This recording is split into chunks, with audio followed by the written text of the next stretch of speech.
Suatu hari, ada seorang murid pindahan yang baru pertama kali masuk sekolah. Anak tersebut mempunyai fisik gembul, rambut ikal panjang, dan kulit hitam. Ia merupakan murid pindahan dan hari pertama ia bersekolah di SMP Negeri 1 Harapan Bangsa.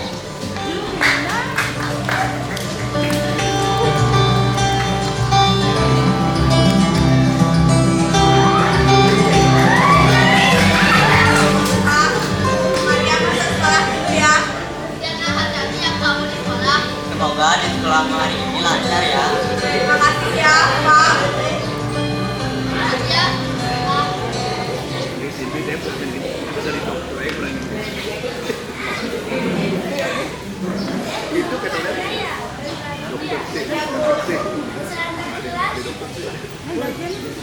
Dan Maria pun diantar ke kelas oleh gurunya dan melakukan perkenalan diri.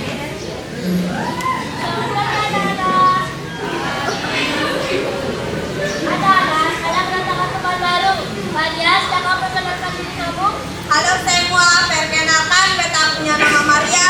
Lihat di sini, salam kenal semua.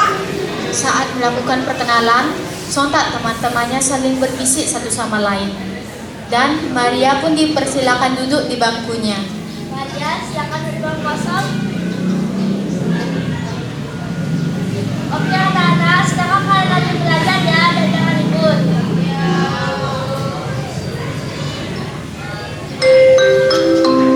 Jam menunjukkan waktu istirahat. Maria pun hendak ke kantin untuk membeli makanan. Dan saat menuju ke kantin, Maria tidak sengaja berdiri di samping bangkunya Sita. Weh, ini dong cepat. Kalau jalanku lagi. Ini dari mana segalanya? Beta kenapa? Kawan-kawan, kawan-kawan, emang kita temenan. Yuk. Ada salah apa? Saudara, biarkan saja. Nanti beta nak ke kantin, kau naik beta. Sudah, beta duluan ya. 1 minggu berlalu semenjak Maria pindah ke sekolah barunya. Maria beradaptasi dengan baik. Maria selalu mendapatkan pujian dari gurunya karena kepintarannya dan sering menjawab pertanyaan yang diajukan oleh guru. Namun, hal ini membuat teman sekelas Maria iri, sehingga banyak teman sekelasnya yang mulai tidak suka dengan Maria karena dianggap cari muka di depan guru-guru. Keesokan harinya, bel istirahat berbunyi. Teman-teman, tidak ke kantin bersama. Dih, apaan sih? Kita tuh malas ya ketemu sama orang tersebut. Yuk, men. Jadi kita akan belajar ya mengajar. Nah, semuanya orang capek dia itu emang pantas digituin. Maria terdiam di tempatnya. Lantas ajakannya tidak dihiraukan oleh teman-temannya. Dia bingung apa yang salah dengannya, sehingga orang-orang menjauhinya. Setiap tindakan yang dilakukannya selalu dianggap salah oleh orang-orang, sehingga dia tidak berani untuk bertindak. Dia sekarang sendiri terus mendapatkan sindiran keras dari teman-temannya yang semakin tegas ditunjukkan kepadanya. Setibanya Maria di kantin,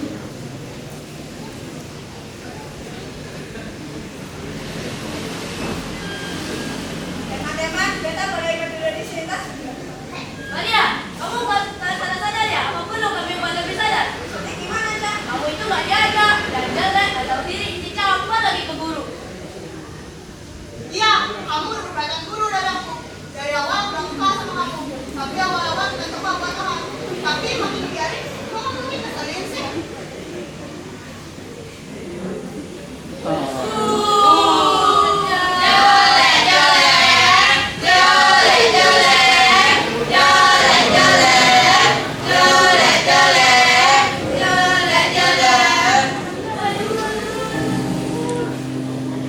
sontak air mata Maria terjatuh begitu saja.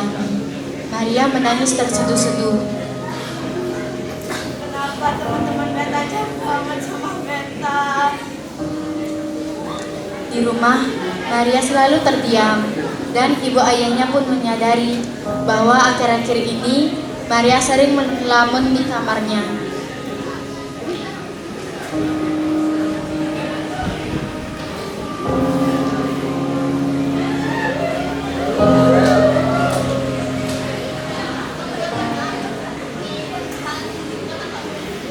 Kalau ada masalah, cerita saja.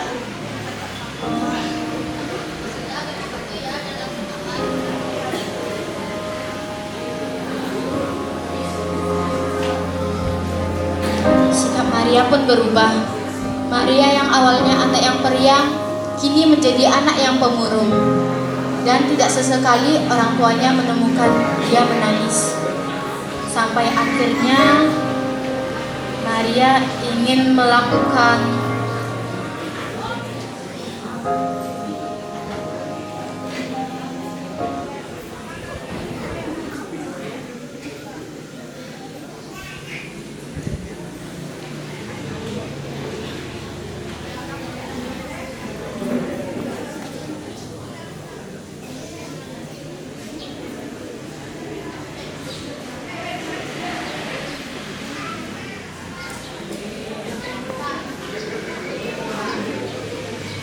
Di situasi yang berbeda, Alkisah ada seorang gadis yang beranjak dewasa bernama Anita. Dia gemar bermain media sosial dan saat ini memiliki impian untuk menjadi selebgram. Dan saat ini Anita sedang berjalan-jalan untuk bersuah foto.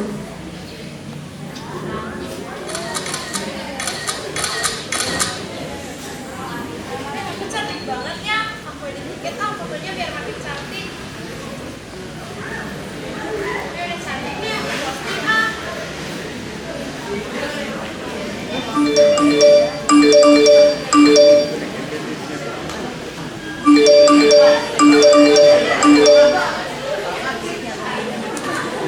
Wih, ternyata banyak banget ya yang like dan komen di postinganku.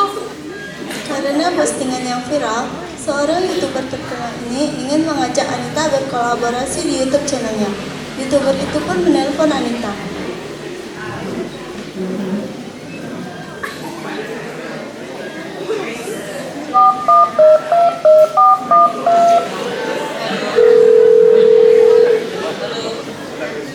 Halo? Ini Anita ya? Iya? Ini aku Agus dari channel dari channel YouTube Agus JR. Aku mau ngajakin mau podcast. Kira-kira kamu tertarik nggak? Wah, tawarannya menarik nih. Kira-kira kalau aku kesana aku dapat apa ya? Pastinya kamu bakal dapat uang dan bakal jadi viral. Oh, kira-kira gambaran podcastnya tuh kayak gimana sih? Podcast biasa aja sih, cuma ditampilkan secara live. Oh, ya udah deh, aku terima tawarannya. Oke, nanti aku kirim alamatnya ya. Terima kasih. Iya. Keesokan harinya, Anita pun menuju ke alamat kediaman Agus untuk melakukan podcast YouTube Live.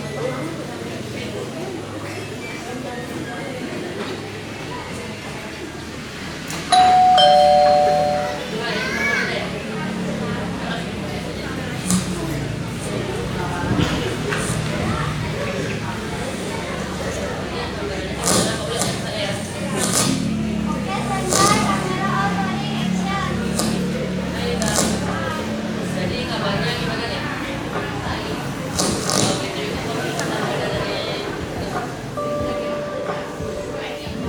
Enggak, mungkin penasaran saja.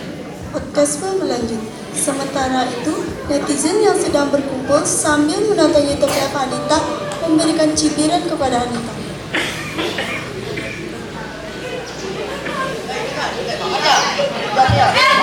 Lihat ini malah ada di komputer. Kalian ada di komputer ya.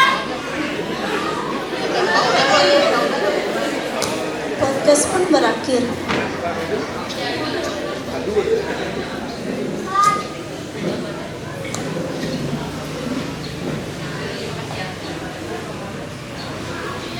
Anita pun segera pulang ke rumahnya. Sesampainya di rumah, Anita langsung mengecek HP-nya karena banyak sekali pesan yang masuk.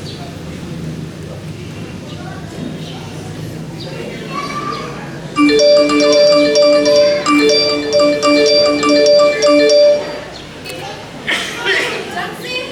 Perasaan postinganku nggak ada yang salah. Aduh, gimana nih? Kan aku jadi malu kalau keluar rumah. Setelah membaca komentar dari netizen, Anita pun lebih sering mengurung diri di dalam kamar dan tidak mau makan. Karena hal itu, ayah dan ibu Anita menjadi khawatir dengan kondisi anaknya.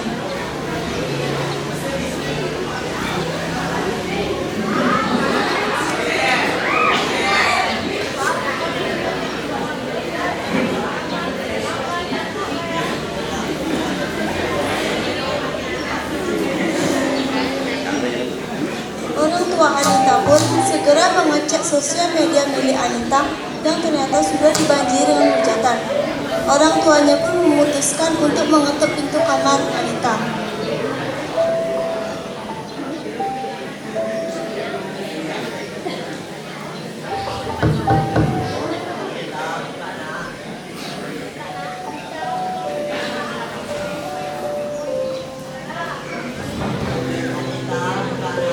Nggak mau Pak, Bu, aku nggak mau keluar.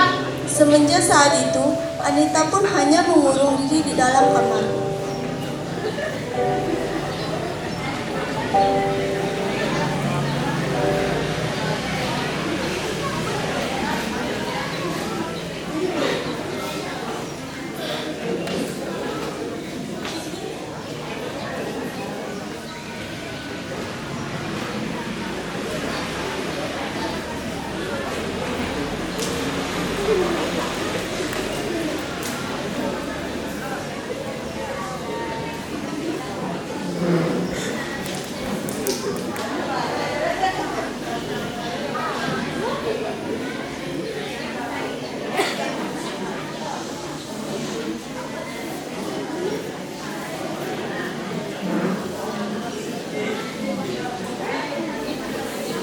Di sisi lain, pada suatu sore, Widya dan keluarganya sedang melakukan aktivitas masing-masing di rumah mereka.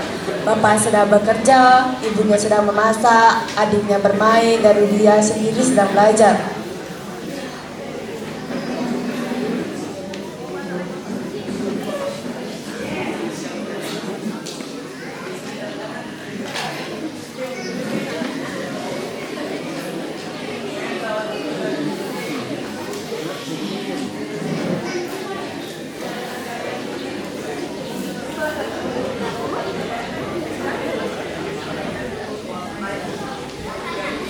Hingga beberapa menit kemudian, ibu menghampiri bapak untuk minta uang bulanan.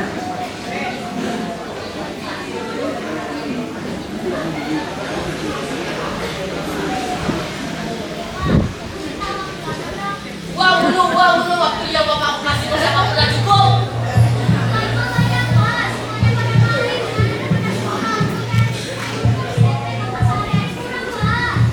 Alah, uang ini dapat sangat uang, udah aku pergi aja ke rumah. Widya dan adik pun ketakutan.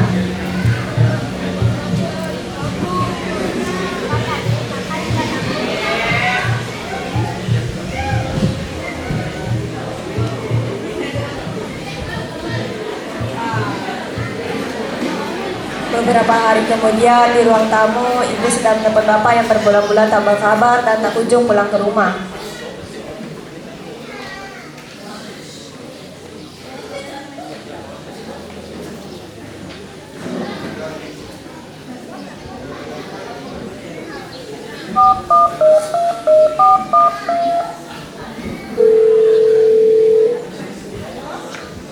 Ya.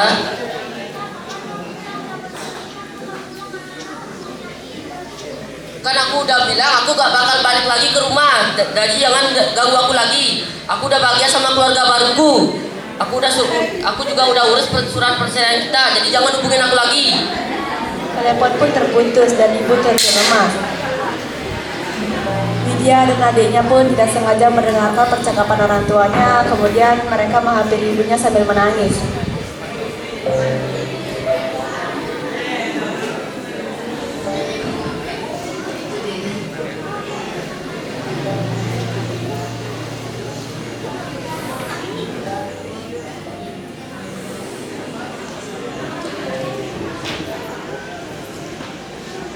Hari-hari berlalu, semenjak kejadian itu kehidupan mereka berubah. Ibunya hanya bekerja sebagai buruh harian atau kadang sebagai ART panggilan.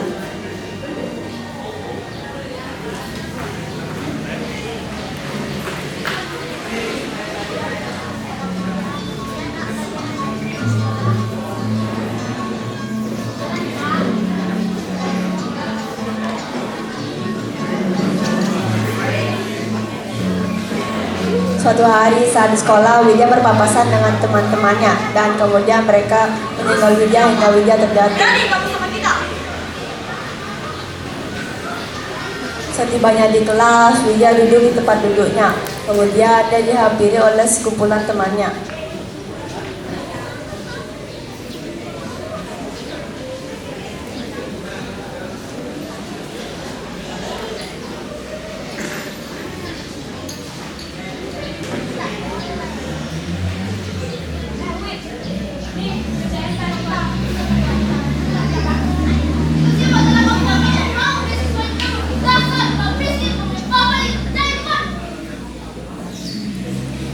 Widya hanya menatap pasrah dan ketakutan beasiswanya dicabut. Widya pun mengerjakan tugas temannya dengan terpaksa. Setelah selesai mengerjakan tugas, Widya pun mengumpulkan tugasnya dan tugas temannya.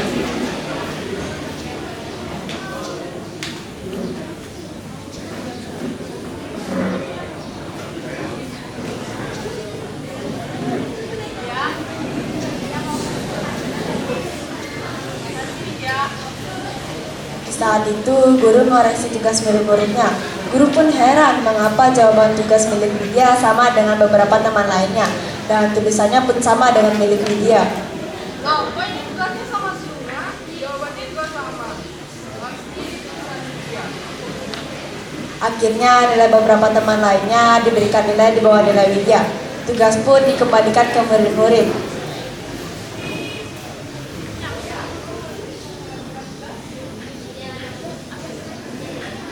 Widya pun membagikan hasil tugas ke teman-temannya.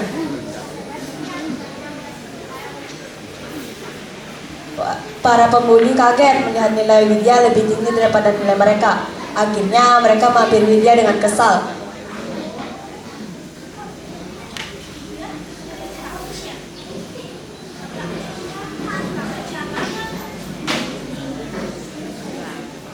Widya, kok lalu satu sama kita cuma diterima? Kapan? Kok saja kan ini? Ah, bohong kamu. Kalau buatnya sama kamu maksudnya beda. Lu berani sama kita? Udah, kita bawa aja dia ke kamar mandi. Jangan. Widya pun dibawa ke kamar mandi oleh teman-temannya. Maksudmu apa? Apa yang gue? Dasar dan jelek. Miskin lagi. Pembuli pun meninggalkan Widya di kamar mandi. Widya hanya bisa menangis terseduh-seduh. Widya pula dalam keadaan tidak karuan. Setibanya di rumah, Widya langsung bergegas ke kamarnya dan menangis jadinya. Dia merasa ini sangat berat, namun dia tidak mau bercerita ke ibunya.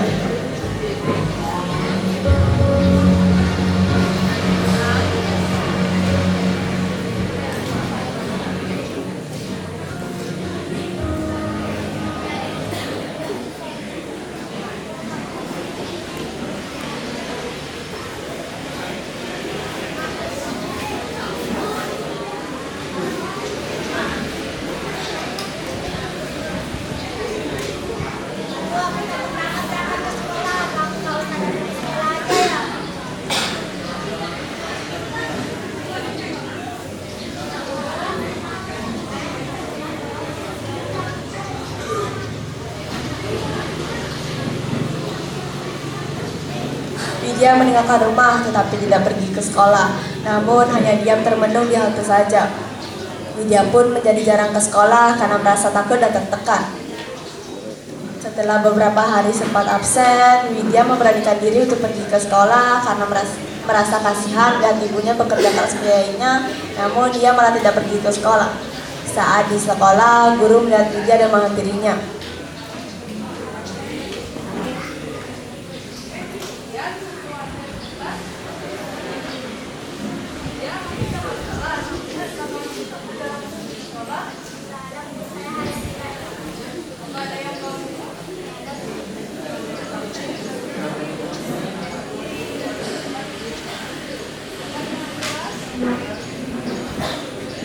Setelah dari ruang guru, Widya kembali ke kelas dan para pembuli menghampirinya.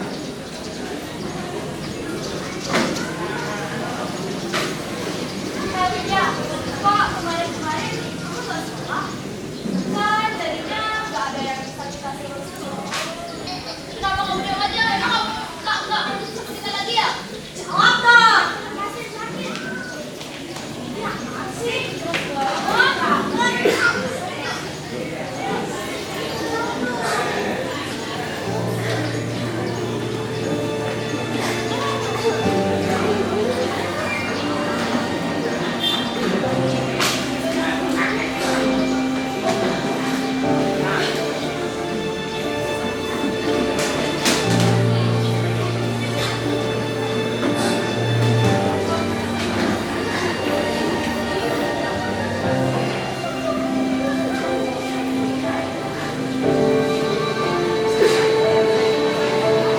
saat sudah di rumah, Widya selalu merenung dan menangis dengan tiba-tiba.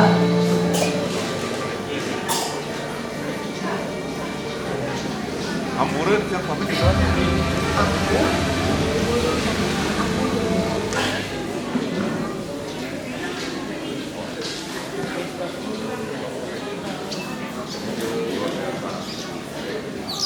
Saat itulah ia dan mereka merasa frustasi sehingga berpikir pendek untuk mengakhiri hidup mereka.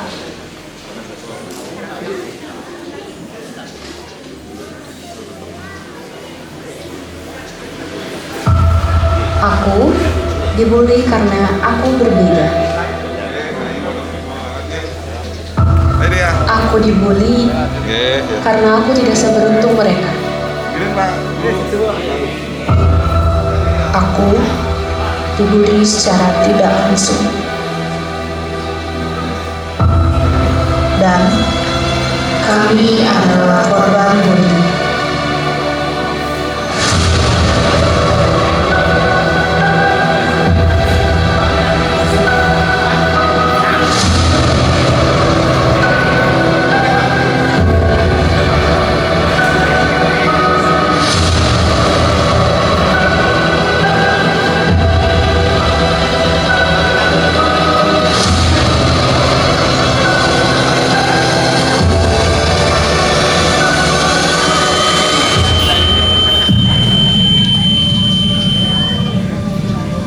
Nah, aku tahu kamu lelah.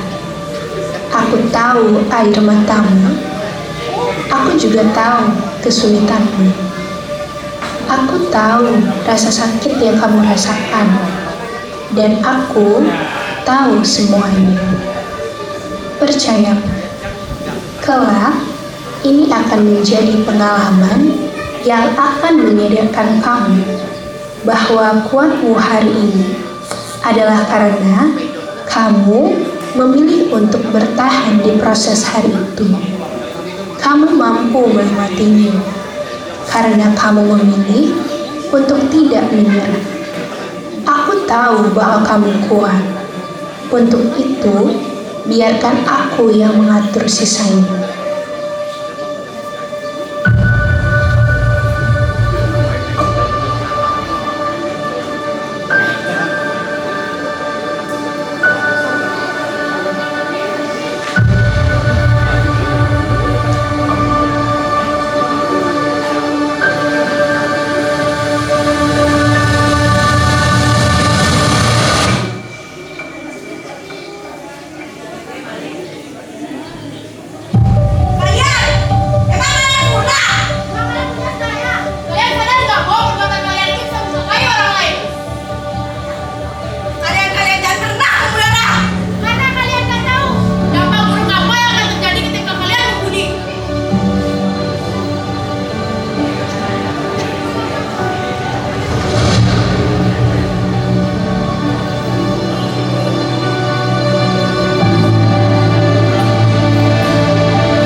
Baik, itu dia penampilan